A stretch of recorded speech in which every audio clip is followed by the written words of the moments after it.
Hello and welcome to Newsmakers. I'm your host, Nancy Lewis. Today we are here in the Truman Presidential Library, the Oval Office that you see behind us. Today we're going to talk about campaign contribution limits with Missouri State Representative Rory Rowland. Thank you for being here with us. Thank you, Nancy. It's my pleasure to be here. Okay, so you have filed a bill that would put an end to some of the big checks that politicians get from special interest groups.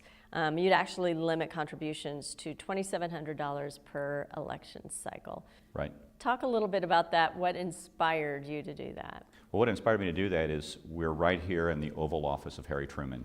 And Harry Truman in 1960, when John Kennedy was running for president, was critical of the massive amount of money that was being contributed to that campaign at that time. And his father, Joseph Kennedy, had lots of money and helped John tremendously, and he became president, obviously. But Harry Truman, right here with this office, would say, you know, that was probably the downfall of democracy as we know it, when they were starting to have those huge contributions in there. Since then, you've seen democracy change dramatically since then, and we've seen these huge contributions. We now say in the state of Missouri, contribution limits of 6 and 7 figures. And what voters don't like is quid pro quo corruption. And that is, if I give you $500,000, I give you $750,000, I give you $1 million, please address this one issue. That's really not one voter, one vote. It is one millionaire with one huge bank account. And I'm not sure voters want that, where they want one voter, one vote versus one millionaire and one huge bank account. Okay, so tell me, you're talking about how the voters feel about, what are you hearing from them?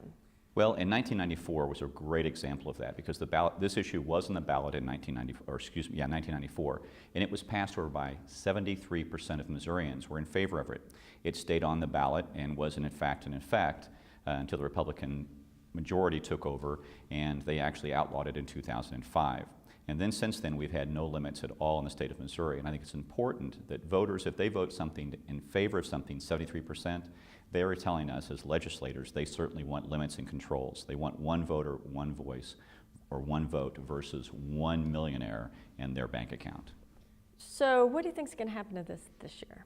Well, it's the first bill I've introduced. It's an important issue because when I ran, I wanted to talk. That's quite a doozy for your first bill, isn't it? Absolutely. You know, the voters, when I went door to door, they asked for ethics reform. And the holy grail of ethics reform is having campaign finance limits. And this is right out of the bat. Why not make this the first bill? The chances of this happening are probably pretty limited. But I want to make sure that I can look my constituents in the eye and say, I've done my job. I have introduced the bill. I have tried to move through the system. But you as voters need to put pressure on legislators in order to make this a priority. You know, they keep saying that this session is going to be all about ethics reform, right? That's correct. And it has been so far about ethics reform. We've passed 4 bills in the House. They're now proceeding to the Senate. The downside of that is they've not done what I consider the holy grail of ethics reform, and that is campaign finance contribution limits. So what are you hearing from your fellow legislators? There are some that are absolutely in favor of this. There are some that are opposed to it. So the question is, can we in fact get enough legislators that would be encouraged to do this to make it move forward? It's clear that the leadership right now in the House is not in favor of this. They have said they're not going to promote that idea. But I continue to remind them and everyone else that I can talk to that voters are in favor of this. And that's my job, is to represent the voters and not represent the leadership. All right, it'll be interesting to see what happens with this. Thank you very much. Thanks a lot. Thanks for being here. My pleasure. And thank you for being here. We hope to see you next time on Newsmakers.